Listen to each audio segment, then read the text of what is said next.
आमच्या ताईंनी आणि विक्रमजींनी प्रश्न विचारले. मी नागपुरात राहतो, आपण उमरेडमध्ये असता आपण बॉर्डरच्या याच्यावर असतो.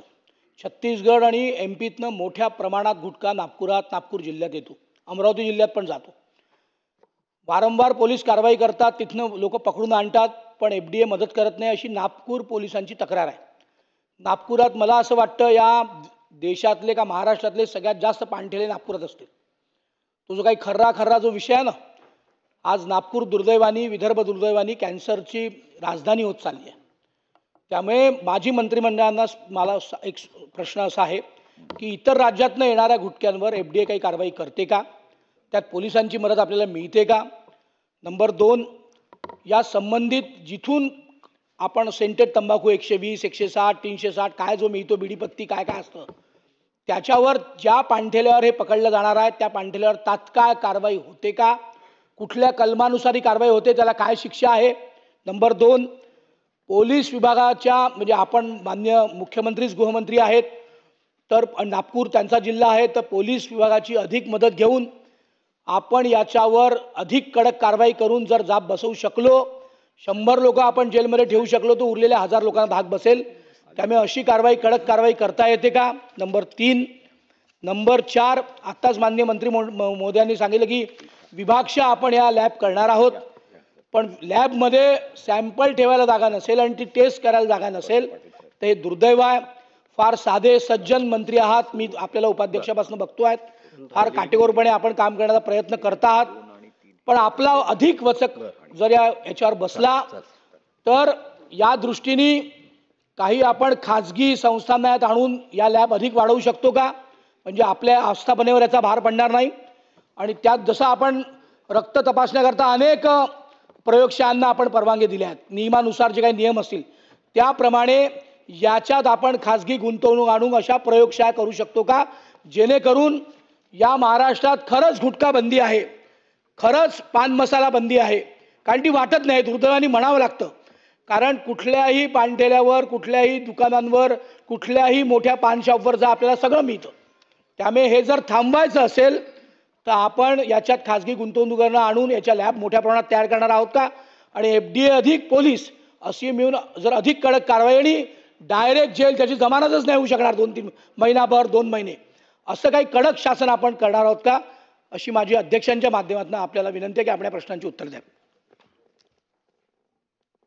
आपण सन्माननीय सदस्यांनी विचारलेला जो काही प्रश्न आहे का आपण त्यांच्यावर कुठल्या कायद्यान्वये कार्यवाही करतो, तर भारतीय न्याय संहितेचे कलम 123 प्रमाणे गुन्हा दाखल करता येतो, त्या पद्धतीनं गुन्हे दाखल केले जातात. परंतु मी नेहमी सांगत आलो का बाबा जी कपॅसिटी जी आहे, कपॅसिटी रोजची जी लॅबची आहे, ती लॅबची कपॅसिटी येणारे नमुने ह्याच्यातली जी तफावत आहे ती फार मोठी आहे. आणि म्हणून आपण केलेल्या सूचनेप्रमाणे मनुष्यबळ वाढले, कपॅसिटी वाढवू. खाजगी लॅब पुन्हा त्या जे PPPवर आपल्याकडे 5 लॅब होत्या त्यांचं कॉन्ट्रॅक्ट संपलं होतं, त्याचंही आपण केंद्र शासनाला परवानगी मागितलेली आहे का जेणेकरून पुन्हा आपल्याला खाजगी लॅब घेऊन आणि हा निकाल तात्काळ लावता येईल. कारण निवळ गुटखाच तपासून आपल्याला चालणार नाही, तर आपण इतरही ज्या काही अन्नपदार्थ आहेत ते सुद्धा नमुने घेत असतो, तेही तपासण्यासाठीचं तात्काळ त्या ठिकाणी नंबर लागावेत, त्या दृष्टीनं त्याचा प्रयत्न केला जाईल. विचारायचं आहे की मोठ्या प्रमाणात हॉटेलमधनं अन्न घरी येतं, स्विगी अशा तत्सम कंपन्यांकडनं, पण नाही, मी तुम्हाला दुर्दैवाने असं बोलावं लागतं की त्यातनं आता हे गुटखे पण येतात आणि दारू पण येते. याच्यावर FDA काही कारवाई करणार आहे का, याच्यावर माननीय मंत्री महोदयाचं काही डिपार्टमेंट कारवाई करणं त्यांच्याकडे अधिकार आहे का, मुळात हा अधिकार आहे का.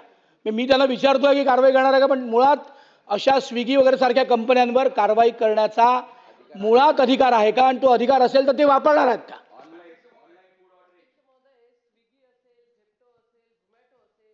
ह्या ज्या काही ऑनलाईन तुम्हाला फूड डिलिव्हरी करणाऱ्या ज्या काही ह्या कंपन्या आहेत, ह्या कंपन्यांचे जे काही छोटे छोटे आउटलेट्स आहेत किंवा त्यांचे काही ऑफिसेस आहेत, तर ते तपासण्याचा अधिकार FDAला आहे का, हा स्पेसिफिक प्रश्न आहे. कारण की अध्यक्ष महोदय, गेल्या महिन्यामध्ये मुंबईमध्ये जे झेप्टो आहे, माझ्या माहितीनुसार फक्त स्विगीचे जे मुलं आहेत डिलिव्हरी बॉय, ते त्या रेस्टॉरंटला जातात, जी काही ऑर्डर आहे ती ऑर्डर घेतात आणि संबंधित ज्यांनी ती ऑर्डर केलेली आहे त्यांच्या घरी ते पार्सल त्या ठिकाणी देतात. परंतु झेप्टो अध्यक्ष महोदय, झेप्टो हे ग्रॉसरी देतं, झेप्टो हे आपलं तंबाखू देतं. हे आता मंत्री महोदय सांगतील देतात की नाही ते मला माहिती नाहीये. परंतु आपल्या भाकरी असतील, चपात्या असतील, हे घरी जाऊन पुन्हा रिकूक करण्याचे जे काही पदार्थ आहेत ते त्याचं स्टोरिंग हे झेप्टो करतं. माझ्या वाचण्यामध्ये न्यूजपेपरमध्ये आलं होतं की झेप्टोचे हे जे आउटलेट्स आहेत हे आउटलेट्स अतिशय त्यांची परिस्थिती अतिशय खराब आहे. ज्या फ्रीजमध्ये हे जे काही अन्न त्यांनी स्टोअर केलेलं राहतं त्या फ्रीजमधून अक्षरशः पाणी त्या ठिकाणी येत होतं. म्हणजे ते फ्रीज फक्त नावाला होतं. तिथल्या बऱ्याचशा ज्या काही अन्नपदार्थ आहेत हे सडलेले होते. मग असं असताना ही कोणाची जबाबदारी आहे? FDA ची जबाबदारी आहे का? आणि जबाबदारी असेल तर अशा झेप्टो, स्विगी किंवा झोमॅटो याच्यावरती FDAने आत्तापर्यंत काय काय कारवाया केलेल्या आहेत हे मंत्री महोदयांनी स्पेसिफिकली सांगावं. मंत्री महोदय. प्रश्न जरी गुटख्याचा असेल तरी अतिशय महत्त्वाचा ताईंनी उल्लेख केला. तर झेप्टो आणि झोमॅटो हे जे काही ई कॉमर्स आस्थापना जी आहे तिचे लायसन्स हे केंद्र सरकार देतं. आणि इथं जे आता अस्वच्छतेच्या बाबतीत सांगितलं तर ते गोडाऊनचं लायसन्स किंवा परवानग्या हे आपलं FDA राज्य सरकार देतं. तर त्या बाबतीत आता नव्यानं ज्या काही कंप्लेंट्स वगैरे आल्यात त्याच्या तात्काळ चौकशा करून त्यांच्यावर कार्यवाही करण्याचं सुरू केलेलं आहे. त्या पद्धतीनं आपण सगळं तिकडेच चाललंय, जरा इकडे पण एक घ्या ना. आपला जो निवांत वेळ आहे, सदस्य महोदय घ्या. चला, अर्धा तास झाले सदस्य साहेब आपणच बोलताय. मग मला असं वाटतं, ऐका ना, मला असं वाटतं की लक्षवेधी आहे. आपण मग स्पेसिफिक प्रश्न विचारावा. आपण याच्यावर भाषण करू नये. स्पेसिफिक प्रश्न विचारा, मंत्री महोदय सखोल उत्तर देतील. चला सर. तर राज्यातील NABL लॅबच्या माध्यमातून त्या ठिकाणी सॅम्पल पाठवतो आणि तिथूनही आपल्याला त्याचं रिपोर्टिंग होत असतं. लगेच देतो. कार्यवाही करण्याच्या संदर्भातलं मी ताई तेच सांगितलं की आपण आत्ता लायसन्स देतानाच पहिली त्याची पाहणी करून नंतरच लायसन्स देणार आहोत. आणि आता ज्यांना दिलेत त्यांची कसून चौकशी करून त्यांच्यावर कार्यवाही केली जाईल. बोलणारे सर. अध्यक्ष महोदय, इसके बाद सन्माननीय सदस्य मनोजी घोरपडे, सन्माननीय सदस्य श्वेताताई महाले आणि सन्माननीय सदस्य विक्रमजी पाचपुते यांनी एक अत्यंत चांगली लक्षवेधी आपल्या समोर या ठिकाणी आणलेली आहे. अध्यक्ष महोदय, 2012 पासून राज्यामध्ये गुटख्यावरती बंदी आहे. परंतु आज आपण जर पाहिलं तर एका बाजूला गुटख्यावरती बंदी झालेली दिसती आणि दुसऱ्या बाजूला या महाराष्ट्र राज्यामध्ये कॅन्सरचं प्रमाण खूप मोठ्या प्रमाणामध्ये त्या ठिकाणी फोफवत आहे. खरं जर पाहिलं तर गुटखा आणि कॅन्सर एक 36चा आकडा आहे. आणि म्हणून 2012ला गुटखा बंदी त्या ठिकाणी राज्याने पुढे आणली. अध्यक्ष महोदय, बाकीच्या ठिकाणचं सांगणार नाही, परंतु माझ्या छत्रपती संभाजीनगर जिल्ह्यामध्ये आजही जर प्रामुख्याने जर त्या ठिकाणी जर विचार जर केला तर शाळा असो, कॉलेज असो, त्या परिसरामध्ये गुटखा मोठ्या प्रमाणामध्ये त्या ठिकाणी विकला जातो. आणि या ठिकाणी पाचपुते साहेब स्वतः श्वेताताईने त्या ठिकाणी प्रश्न उपस्थित त्या ठिकाणी केलेला आहे. माझ्या वैजापूर विधानसभा मतदारसंघामध्ये जर आपण जर पाहिलं तर अनेक वेळेस टेम्पो तर टेम्पो, ट्रक तर ट्रक गुटखा त्या ठिकाणी पकडला. पोलीस प्रशासनाने कार्यवाही केली, गुटखा त्या ठिकाणी जमा झाला, परंतु त्याच्यानंतर कोणतीही कार्यवाही त्या ठिकाणी होत नाही. आणि अध्यक्ष महोदय, मी आपल्या मार्फत या ठिकाणी विनंती अशी करणार आहे का जर राज्यामध्ये 2012 पासून गुटखाबंदीचा जर कायदा जर त्या ठिकाणी जर असेल तर गुटखा येतोच कसा, हा सर्वात मोठा त्या ठिकाणी प्रश्न आहे. आणि म्हणून माझं वैजापूर गुजरातच्या बाउंड्रीकडून येणारा गुटखा याच्यावरती आपण काय कार्यवाही करणार आहे, आणि जो काही कायदा त्या ठिकाणी आलेला आहे या कायद्यामध्ये काही बदल करणार आहे का, हे एक दोन प्रश्न फक्त त्या ठिकाणी मंत्री महोदयांना त्या ठिकाणी मी विचारतो. धन्यवाद. सदस्यांनी विचारल्याप्रमाणे बरोबर आहे का, जे बाहेरच्या राज्यांमधून जो गुटखा येतो तर आपण जसं RTO चेक नाके असतात किंवा इतर विभागांचे चेक नाके असतात तशा पद्धतीनं राज्याचे जे काही मेन येणारे जे काही रस्ते आहेत का, ज्या विभागातून ज्या राज्यातून बाहेरच्या राज्यातून जो गुटखा येतो त्या ठिकाणी चौक्या करण्याच्या संदर्भातला प्रयत्न करतोय. कायद्यात सुद्धा नव्यानं काही अशा जाचक किंवा भक्कम अशा नियमावली त्याच्यात ॲड करून जेणेकरून त्याला चपराक बसेल अशा पद्धतीचं प्रयत्न त्या ठिकाणी विभागाकडून होतोय. आपण जे सांगितलं संभाजीनगरमध्ये, तर संभाजीनगरमध्ये खरं आहे का, संभाजीनगरमध्ये जी काही लॅब आहे आपली त्या लॅबची कपॅसिटी प्रयोगशाळेची 5,600 नमुने तपासण्याची जी आहे, तर एकट्याच संभाजीनगरमध्ये आजच्या मितीला 5,796 नमुने त्या ठिकाणी घेतलेत किंवा लोकांवर ॲक्शन करण्याच्या दृष्टीने ते सॅम्पल घेतलेत. उर्वरित आपण खाजगी लॅबला पाठवून आणि त्याच्यावर सुद्धा कार्यवाही केली जाईल. माझी मंत्री महोदयांना एक विनंती आहे. प्रश्नाची व्याप्ती खूप मोठी आहे. सदस्यांची तीव्रता पाहता आपण जे वारंवार लॅब माणसं हा जो विषय काही छेडला जातोय, मला असं वाटतं की एक सरळ उत्तर आपल्याकडून यावं की ज्या अधिकाऱ्याच्या क्षेत्रामध्ये असा जर का गुटखा येत असेल तर त्याच्यावर आपण सस्पेन्शन किंवा त्याच्यावर गुन्हा दाखल करण्याची कारवाई करणार का, हा एक सिंपलसा साधासा विषय आहे. त्याच्यामुळे माझी मंत्री महोदयांना विनंती आहे की आपण सगळ्या सदस्यांची तीव्रता पाहून त्या पद्धतीने उत्तर द्यावं. खोडपेजी. अध्यक्ष महोदय, खरं तर महाराष्ट्र राज्यामध्ये कुठंही या ठिकाणी गुटख्याचं उत्पादन होत नाही, परंतु सर्व गुटखा हा परराज्यातून येतो आणि त्यामध्ये बऱ्याच वेळा FDAचे अधिकारी, त्याच पद्धतीनं पोलीसचे काही अधिकारी बऱ्याच वेळा ह्यांचे लागेबांधे या ठिकाणी यांनी संबंधित गुटखा माफियांच्या बरोबर हातमिळवणी केलेली आहे, परंतु त्या अधिकाऱ्यांच्यावर आजपर्यंत कसलीही कारवाई झालेली कधी ऐकवत नाही. फक्त पेपरमध्ये हातमिळवणी केलेलं आजपर्यंत ऐकायला मिळालेलं आहे. आणि अन्न सुरक्षा हा एवढा मोठा विषय आहे की या ठिकाणी आज आपण महात्मा फुले जनआरोग्य असेल, मुख्यमंत्री सहाय्यता निधी असेल, प्रत्येक गोष्टीच्या माध्यमातून या ठिकाणी उपचारासाठी पैसे देत असतो. एवढा मोठा पैसा जी तिकडं आपण लावतो त्याच्याऐवजी अन्न भेसळीच्या विरोधात जर आपण या ठिकाणी चांगल्या पद्धतीनं जे आता सांगितलं 190 आता अधिकारी मी भरलेत, पण हेच उत्तर मागच्या 6 महिन्यापूर्वीच आहे. खरं तर या ठिकाणी कॅगच्या रिपोर्ट प्रमाणे किमान 1100 अधिकारी या ठिकाणी नेमले पाहिजेत आणि ह्यासाठी खरं तर अर्थसंकल्पामध्ये फार मोठ्या प्रमाणावर भरीव तरतूद पाहिजे.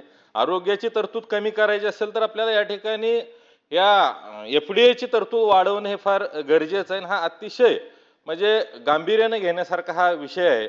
त्यामुळं आपण ह्या विषयाच्या संदर्भात आपल्याकडे प्रयोगशाळेची तेवढी तरतूद नाही, तर NABL ॲक्रेडिटेड ज्या काही खाजगी प्रयोगशाळा आहेत त्या ठिकाणी नमुना तपासण्यासाठी आपण आर्थिक तरतूद करणं सुद्धा त्या ठिकाणी गरजेचं आहे.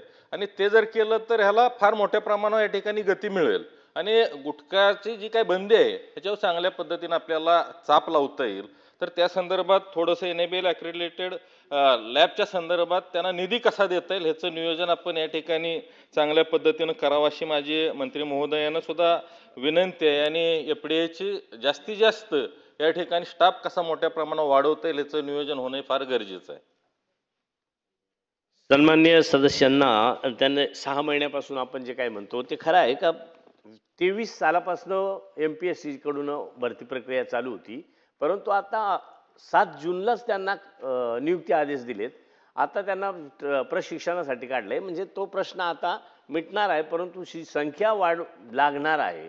तर ते बिंदू नामावली आकृतिबंध तयार करण्याच्या संदर्भात कालही मला वाटतं कॅबिनेटवर चर्चा झालेली आहे का प्रत्येक विभागाचा आकृतिबंध, तर त्याच्यात आपल्या विभागाचा आकृतिबंध त्या ठिकाणी येईल आणि त्याच्यात माणसं वाढवून मागण्याची कार्यवाही त्या ठिकाणी केली जाईल.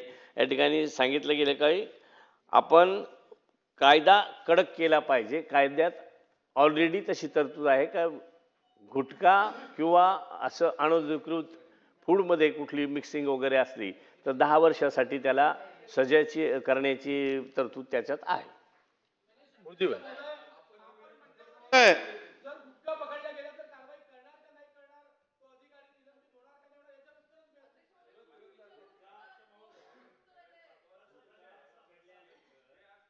संभाजीनगरच्या स्पेसिफिक संभाजीनगरच्या विषयावर आपण बोलतो आणि संभाजीनगरमध्ये ॲडिशनल चार्ज दिल्याचा मी सातत्याने म्हणतो.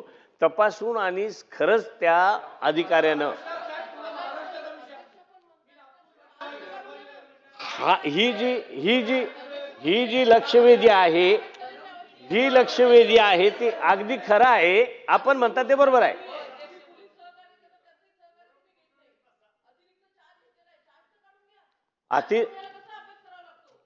आता सन्मान्य ताईंचं आणि सन्मान्य सदस्य साहेबांचं म्हणणं जे काय आहे तर पूर्ण राज्याची व्याप्ती किंवा राज्याचा प्रश्न आहे हे एकदम बरोबर आहे.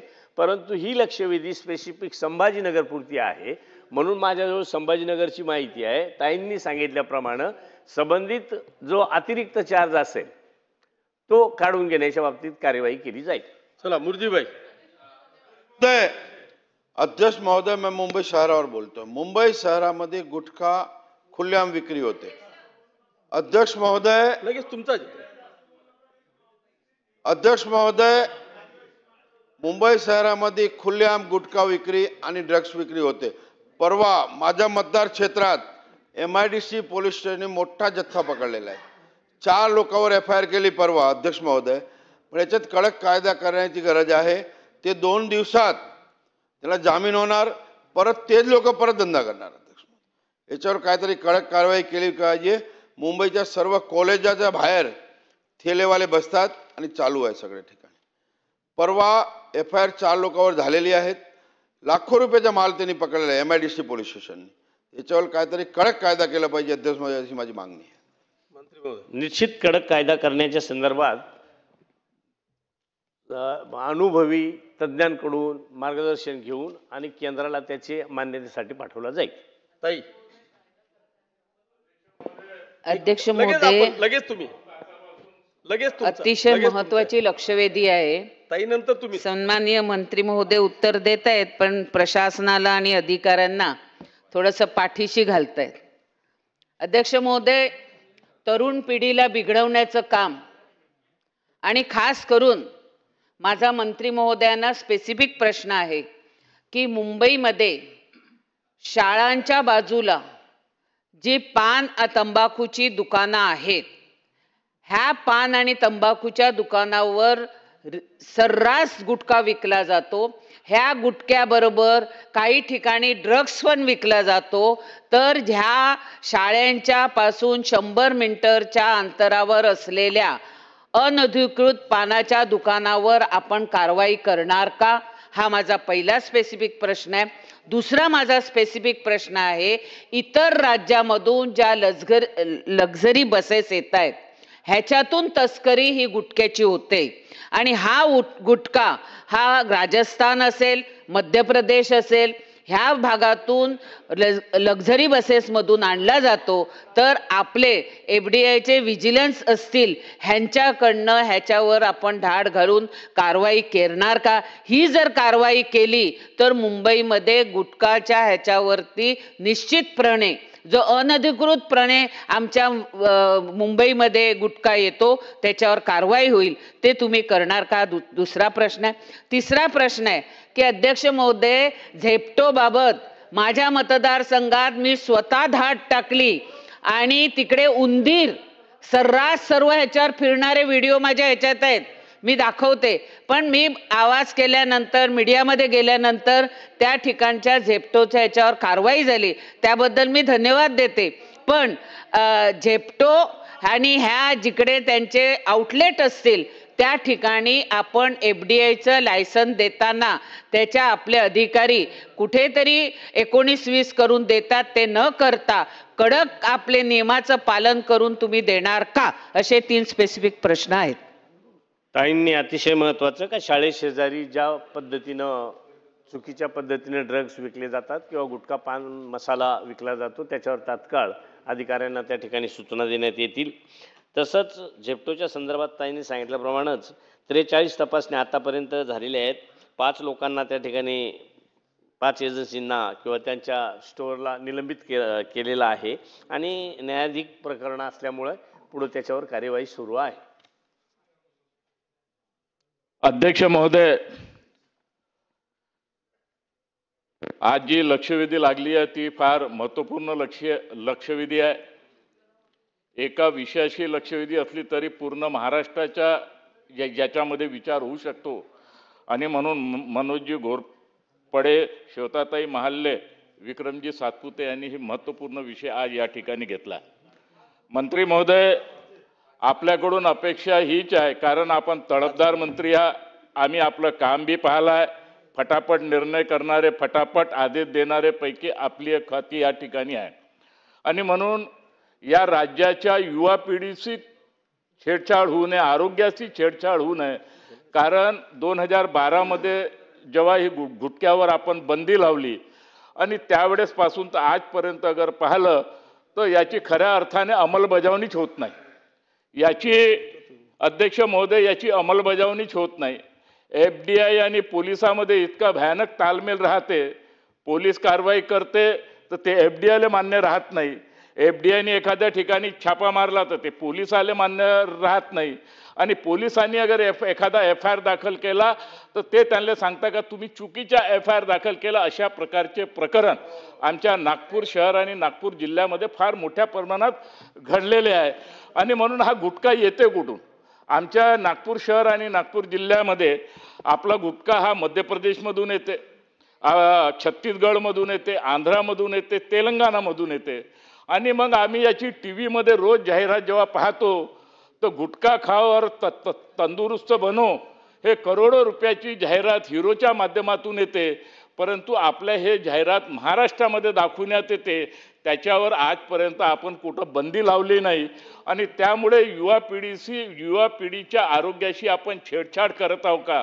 पहिले अनेक बिमाऱ्या तुमच्या समोर आलेल्या कोविडपासून आपण सावरलेलो आहोत आणि या गुटख्यामुळे अनेक परिवारामध्ये हे कॅन्सरची बिमारी सुद्धा फार मोठ्या प्रमाणात होत आहे.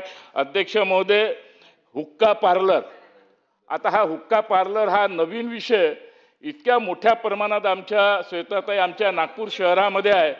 हुक्का पार्लर इतक्या मोठ्या प्रमाणात उघडलेले आहे. तिथं आपल्या मुली असतील, मुलं असतील, हे इतक्या मोठ्या प्रमाणात त्या ठिकाणी जातात आणि म्हणून याच्यावर कुठंतरी खऱ्या अर्थाने कायदा कडक व्हावा, याचे अधिकार पोलिसाले द्यावे. मला माहीत आहे का बाई, आपलं डिपार्टमेंट हे महत्त्वपूर्ण डिपार्टमेंट आहे, आपल्या इथं मेन पॉवरची कमतरता आहे, तर आपण ठेका पद्धतीवर तरी ठेवा, काही अडचण असेल. आपण सांगितलं का 200 करोड रुपये, विक्रमजींनी सांगितलं का 200 करोड रुपये आपण ठेवणार होतो, दादानी ते दिले नाही. आता तुमच्यासारखा सक्षम मंत्री हे म्हणेल का दादानी अगर 200 करोड रुपये बजेटमध्ये ठेवले नाही आणि त्याच पक्षाचे तुम्ही नेते आहात आणि म्हणून याच्याकडे गंभीराने लक्ष देण्याची गरज आहे. आणि म्हणून माझी मंत्री महोदयांना स्पेसिफिक विनंती आहे का ज्या बाहेर राज्यातून जे आमच्या नागपूर शहरामध्ये जे गुटखा येत आहे त्याच्या ज्या जाहिराती मोठ्या मोठ्या प्रमाणात हिरोच्या माध्यमातून हे येत आहे, गुटखा खाओ तंदुरुस्त हो, अशा प्रकारच्या जाहिरातीवर आपण बंदी लावाल का? हुक्का या जाहिरातीवर जे लोक दाखवतात त्यांच्यावर कारवाई होणार का? दुसरं अध्यक्ष महोदय, ज्या माध्यमातून आपल्या इथं लॅबची कमतरता आहे, अध्यक्ष महोदय आपल्या इथं लॅबची कमतरता आहे. एखाद्या ठिकाणी FDI आणि पोलिसांनी संयुक्त कारवाई केली तर त्याचा रिपोर्ट वर्षभर येत नाही. त्या ज्याच्या इथं छापा मारतो तोही विसरून जाते, अधिकाऱ्याच्या बदल्या होते तोही इकडच्या तिकडे चालले जाते, लेकिन त्याचा रिपोर्ट येत नाही. आणि म्हणून याच्यामध्ये कायद्यामध्ये कडक भूमिका घेण्याची आवश्यकता आहे. पोलिसाला अधिकार देण्याची आवश्यकता आहे आणि आम्हाला अपेक्षा आहे, या राज्याला अपेक्षा आहे का आपण एक सक्षम मंत्री आहात आणि स्पष्ट रूपाने आपण आज या ठिकाणी आदेश द्याल, ही अध्यक्ष महोदयाच्या वतीने मी आपल्याला विनंती करतो. धन्यवाद. मंत्री महोदय. सन्माननीय सदस्यांनी अतिशय म्हणजे तसा पूर्ण राज्यभराचा हा प्रश्न आहे, त्याच्यामुळे ह्याच्यावर किती वेळ बोललं तरी मला वाटतं न संपणारी बाब आहे, परंतु ती संपवायची ह्या दृष्टीनंच कार्यवाही केली जाईल, कायद्यातही बदल केला जाईल आणि जे चुकीच्या पद्धतीनं दिशाभूल करणारे किंवा लोकांना अट्रॅक्शन करण्याच्या दृष्टीने जे जाहिरात करत असतील त्यांच्यावर सुद्धा तात्काळ कार्यवाही केली जाईल. पाचपुते. आणि FDA मार्फत आतापर्यंत आता सांगितलं गेलं का खूप मोठी पेंडन्सी राहत होती. 16 महिन्यानं रिपोर्ट येत होते. आता 2-3 महिन्यापर्यंत आलोय आपण. 15 दिवसावर कसं येऊ याचा प्रयत्न केला जाईल. लगेच देतो तुम्हाला. धन्यवाद अध्यक्ष महोदय. आजच्या पुढारी पेपरमध्ये जर तुम्ही उघडलं तर आजचीच बातमी आहे की सर्रास विक्री प्रतिबंधित गोष्टींची सुरू आहे विरार या ठिकाणी. आपण तो पेपर सुद्धा पहा.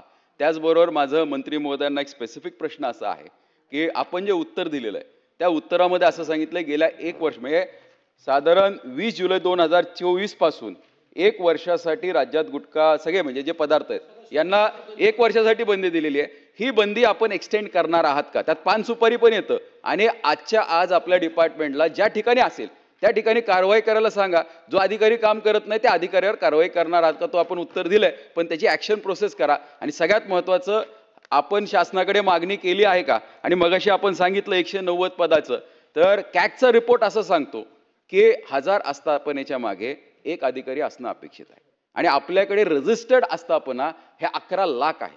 म्हणजे ही दुकानं सोडू ना, म्हणजे तुम्हाला 1100 लोकही लागणार आहेत. तर आपल्या मार्फत डिपार्टमेंटकडनं GDA म्हणा किंवा शासनाला ही मागणी झालेली आहे का? आपल्याला 350 वरनं हा आकडा वाढून आपल्याला 1100 पर्यंत घेऊन जायचं आहे का? त्या संदर्भात कालही सूचना मुख्यमंत्री महोदयांनी दिल्या आहेत का ज्या आपण तसं ऑलरेडी बिंदू नामावलीसाठीचा प्रस्ताव केला होता. काही वित्त विभागाने काही त्रुटी काढल्या होत्या, त्या पूर्तता करून पुन्हा रिसबमिट करण्याच्या संदर्भातली कार्यवाही डिपार्टमेंट करेल. या ठिकाणी आपण जे काही सांगितलं, गुटखाबंदी पुढे निरंतर ठेवण्यात येईल का? तर ती निरंतर ठेवण्यात येईल. कुठे हा देतो. गंभीर विषयावर आज आमच्या सन्माननीय सदस्य यांनी ही चर्चा घडवून आणली आहे. मला वाटतं त्यावर बोलत असताना मला असं वाटतंय की चांगलं खाद्य एक वेळ कमी मिळालं तरी चालेल, पण विषारी खाद्यामुळे जे परिणाम होतात हे परिणाम फार सगळ्यांना सहन करावं लागतात. मग आरोग्य सिस्टीम असेल, आर्थिक सिस्टीम असेल, ही सगळी बिघडली जाते आणि त्याच्यामुळे संपूर्ण महाराष्ट्रामध्ये हा अतिशय महत्त्वाचा विषय आहे. हा विषय बऱ्याच वेळा चालला आहे, डेव्हलप झाला आहे. मला स्पेसिफिक माझे प्रश्न आहेत. जर शासनाने बंदी आणलेली असेल तर आज सर्रास संपूर्ण महाराष्ट्रातून येणाऱ्या ज्या तक्रारी आहेत, येणाऱ्या ज्या सूचना आहेत, ह्या काय येतात? ह्याचं कारण कुठेतरी प्रशासन दुर्लक्षित करते किंवा प्रशासनाचं तिकडे साठेलोटे आहेत असं माझं मत आहे. मला वाटतं मंत्री महोदय सजग आहेत आणि त्याच्या माध्यमातून जर एखादा शासनाने निर्णय घेतला तर त्या डिपार्टमेंटला काही अडचण असेल तर कोणी सांगायची की वेगळा आदेश काढायची गरज नाही. पोलीस प्रशासन त्यांच्याबरोबर सातत्याने येत असतं, परंतु ही FDAची मानसिकता आहे का हे पहिलं तपासण्याची किंवा त्याच्यावर निरीक्षण करण्याची, हे पहिला विषय आहे. अध्यक्ष महोदय, माझ्या माहितीनुसार मुंबई शहरामध्ये आज अनेक असे गोडाऊन्स आहेत की गुटखा ज्या ठिकाणी टेम्पोने उतरवला जातो, की माझ्या जोगेश्वरी विधानसभेमध्ये बांद्रा फ्लॅट आहे, गांधीनगर आहे, हे पोलिसांना माहीत नाही का? की FDAला माहिती नाही का? जर असेल तर त्या लोकांनी कारवाई केली आहे का? मगाशी ऐकलं की मंत्री महोदयाने एक मला वाटतं या लक्षवेधीवर सखोल अशी चर्चा झालेली आहे. स्पेसिफिक प्रश्न विचारा. अजून एक लक्षवेधी बाकी आहे. माझा तेच मुद्दा आहे अध्यक्ष महोदय की या ठिकाणी हे गुटख्याच्या माध्यमातून जी काही गोडाऊन्स आहेत, अध्यक्ष महोदय गुटख्याची जी काही गोडाऊन्स आहेत याच्यावर पोलीस प्रशासनाच्या माध्यमातून कारवाई होणार आहे का? आणि जर ती पोलिसांना माहिती असतील तर त्याच्या अगोदर कारवाई का नाही झाली? अध्यक्ष महोदय, एवढी 2 माझी उत्तर. मंत्री महोदय, निश्चित कडक कार्यवाही केली जाईल. लक्षवेधी 15 मिनिटं राहील. लक्षवेधी क्रमांक 5.